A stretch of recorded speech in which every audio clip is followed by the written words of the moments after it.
छत्रपती संभाजीनगरमध्ये उद्योजक संतोष लड्डा यांच्या घरावरती दरोडा टाकून तब्बल 6 कोटींचा मुद्देमाल आरोपींनी लंपास केला होता। यानंतर जवळपास 10 ते 12 दिवस या प्रकरणातले आरोपी सापडत नव्हते। अशात मंगळवारी 27 मेला सकाळी या दरोडा प्रकरणातला मुख्य सूत्रधार आणि आरोपी अमोल खोतकरचं पोलिसांनी एन्काउंटर केल्याची बातमी आली। मुख्य आरोपीचं एन्काउंटर झाल्यामुळे संभाजीनगरच्या दरोडा प्रकरणाचं गूढ कायम राहणार असं बोललं गेलं। पण आता या प्रकरणाचं गूढ उलगडण्यात पोलिसांना यश आलंय। उद्योजक संतोष लड्डा यांच्या अगदी जवळच्या व्यक्तीनं त्यांच्या वर्गमित्रानंच त्यांच्या घरात सोनं असल्याची टीप बाहेरच्या व्यक्तीला दिली होती।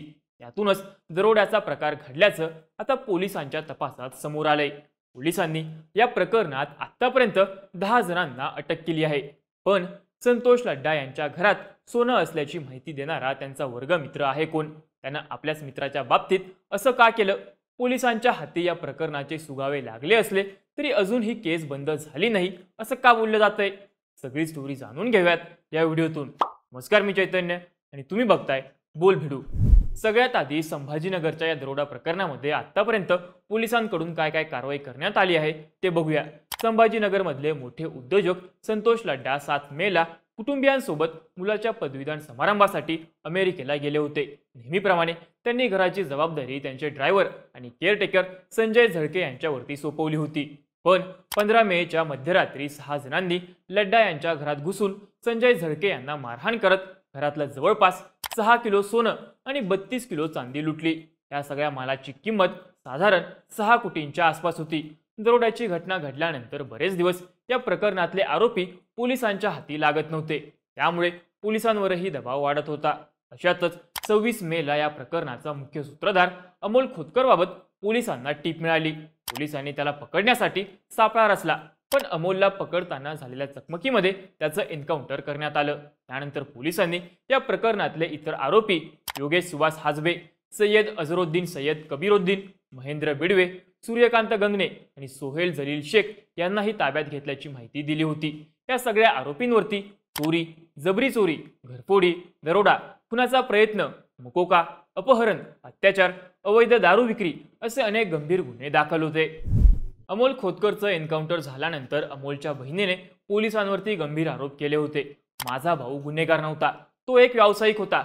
वाळूस परिसरात त्याचं हॉटेल होतं। पोलिसांनी हे सगळं ठरवून केलंय। त्याला सुपारी घेऊन ठार केलंय। आम्हाला न्याय मिळाला पाहिजे, तोपर्यंत आम्ही मृतदेह ताब्यात घेणार नाही अशी भूमिका अमोलची बहीण रोहिणी खोतकरनं घेतली होती। पण पुढे पोलीस आयुक्तांनी अमोल खोतकरचे कुटुंबीय आणि आंबेडकरी नेत्यांशी चर्चा केली। एन्काउंटर खरं की खोटं याची मी चौकशी करेन असं आश्वासन पोलीस आयुक्तांनी दिलं। त्यानंतर बुधवारी दुपारी 12 वाजता अमोलवरती अंत्यसंस्कार करण्याचा निर्णय घेण्यात आला। अमोलची पोलिसांसोबत चकमक झाली तेव्हा हाफिसा उर्फ खुशी नावाची पश्चिम बंगालची एक तरुणीही त्याच्यासोबत होती। पोलिसांनी तिलाही ताब्यात घेतलं होतं। या प्रकरणात तिचा हात होता का याचाही तपास सुरू होता। पण दरोड्याचा मुख्य सूत्रधारच एन्काउंटरमध्ये मारला गेल्यामुळे या दरोड्याचं गूढ कायम राहणार असं बोललं जात होतं। पण पोलिसांचा तपास सुरूच होता। आरोपींना लड्डा यांच्या घरात सोनं असल्याची माहिती कशी मिळाली याचा शोध घेतला जात होता आणि हे काम लड्डा यांच्या जवळच्या व्यक्तीनंच केल्याचं आता उघड झालंय। बाळासाहेब इंगोले आणि संतोष लड्डा हे एकाच गावचे दोघंही वर्गमित्र। 2006 म्हणजे जवळपास मागच्या 20 वर्षांपासून इंगोले हे लड्डा यांच्या कंपनीमध्ये कॅन्टीन इन्चार्ज म्हणून काम करत होते। मित्र म्हणून संतोष लड्डा यांनी इंगोले यांना आपल्या कंपनीत नोकरी दिली होती।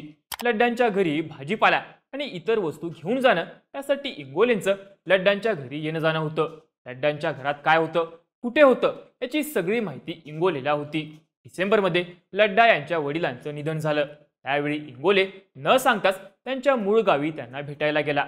पण कंपनीत हजर नसल्यानं इंगोलेला अनेक कॉल करण्यात आले, जे त्यानं उचलले नाहीत।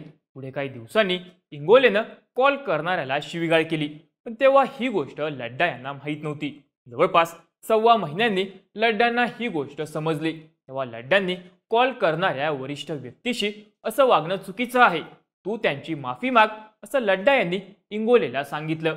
आपल्याला कर्मचाऱ्याची माफी मागायला लावल्याचा राग इंगोलेच्या मनात होता। त्या रागातूनच लड्डांच्या घरात मोठं घबाड असल्याची टीप त्यानं दिली। आता ही टीप इंगोलेकडून पुढे पास कशी झाली तर बाळासाहेब इंगोले यांनी लड्डा यांच्या घरात सोनं असल्याची टीप आदिनाथ जाधवला दिली। आदिनाथ जाधवनं ही माहिती गंगाधर गोरडेला दिली। गंगाधर गोरडेनं ही माहिती महेश गोरडेला दिली। असं करत करत ही माहिती देविदास शिंदेपर्यंत पोहोचली। पुढे महेश गोरडे, देविदास शिंदे, अमोल खोतकर आणि योगेश हसबे या चौघांनी परिसराची रेकी केली।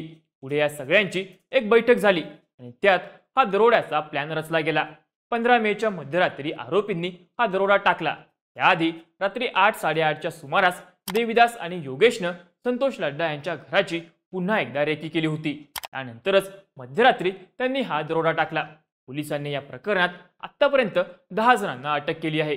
तर दरोड्याच्या वेळी आरोपींनी वापरलेली किया सेल्टॉस ही कार आणि होंडा ॲक्टिवा ही 2 व्हीलरही पोलिसांनी जप्त केली आहे। शुक्रवारी या प्रकरणातला आरोपी देविदास नाना शिंदेला अटक झाल्यानंतर या प्रकरणाचं भोंदूबाबा कनेक्शनही चर्चेत आलं होतं। देविदास हा शिवाजीनगर, वडगाव, कोल्हाटी या भागात राहतो। देविदास त्याच्या घरच्यांसोबत वडगाव कोल्हाटी भागात स्कूल बसवरती ड्रायव्हर म्हणून काम करतो। काही माध्यमांनी दिलेल्या बातम्यांनुसार देविदास झटपट लखपती होण्यासाठी भोंदूगिरी करतो। ओळखीतल्या लोकांना धन दुप्पट करून देण्याचं आश्वासन तो देत असतो। देविदास जादू टोण्याचं कामही करायचा अशा बातम्या काही माध्यमांनी दिल्या आहेत। दरोडा प्रकरणातला आरोपी योगेश हसबे हा देविदासचा मित्र। महेश गोरडेनं लड्डा यांच्या घरात सोनं असल्याची माहिती देविदासला दिली होती। पुढे देविदासनं ही टीप आरोपी आणि मित्र असणाऱ्या योगेशला दिली। देविदासचा धन दुप्पट करून देण्याचा इतिहास असल्यामुळे त्याला अटक झाल्यानंतर या प्रकरणात भोंदूबाबा कनेक्शन आहे का याची सुद्धा चर्चा होत होती। आता पोलिसांनी या प्रकरणाचा छडा लावला असला तरी या प्रकरणात पोलिसांवरती होणारे आरोप मात्र थांबलेले नाहीत। काही दिवसांपूर्वीच छत्रपती संभाजीनगरचे पालकमंत्री संजय शिरसाट यांनी शहरातल्या गजबजलेल्या भागांमध्ये दरोडे पडत आहेत, शहरात जे दरोडे पडले आहेत त्यात काही पोलिसांचा सहभाग असल्याच्या तक्रारी माझ्याकडे आल्या आहेत असा दावा केला होता। पण हे सगळे दावे आणि आरोप संभाजीनगरच्या पोलीस आयुक्तांनी फेटाळले होते। त्यानंतर आता संभाजीनगर पोलिसांवरती पुन्हा आरोप होत आहेत। काही माध्यमांनी दिलेल्या बातम्यांनुसार 2023 मध्ये ठाकरे गटाचे नेते अंबादास दानवे यांनी संभाजीनगर मधल्या हप्तेबाजीची एक यादी जाहीर केली होती। संभाजीनगर मधले पोलीस महिन्याला 60 लाख रुपये हप्ते घेत असल्याचा आरोप त्यांनी केला होता। याच यादीत संभाजीनगर मधल्या दरोडा प्रकरणातला आरोपी योगेश हसबे पोलिसांना 20,000 रुपये हप्ता द्यायचा असा उल्लेख होता। देशी दारू विकण्यासाठी तो पोलिसांना हप्ते द्यायचा असा आरोप होता। त्यामुळे आता योगेश हसबेला दरोडा प्रकरणात अटक झाल्यानंतर संभाजीनगर पोलिसांवरती पुन्हा आरोप होत आहेत।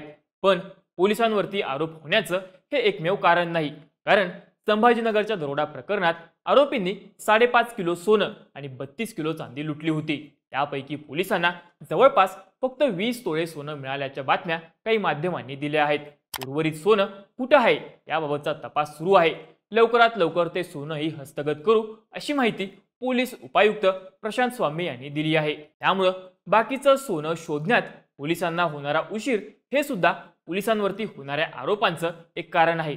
म्हणूनच छत्रपती संभाजीनगरच्या दरोडा प्रकरणात टीप देणाऱ्याचा शोध लागला असला तरी लुटलेलं सगळं सोनं न मिळाल्यामुळे या प्रकरणाचं पूर्ण कोडं अजूनही सुटलं नसल्याचंच बोललं जातंय। या सगळ्या प्रकरणाबद्दल तुम्हाला काय वाटतं? तुमची मतं आणि प्रतिक्रिया आम्हाला कमेंट करून नक्की सांगा आणि अशाच माहितीपूर्ण व्हिडिओज बघण्यासाठी बोल बीडच्या YouTube चॅनलला नक्की सबस्क्राईब करा।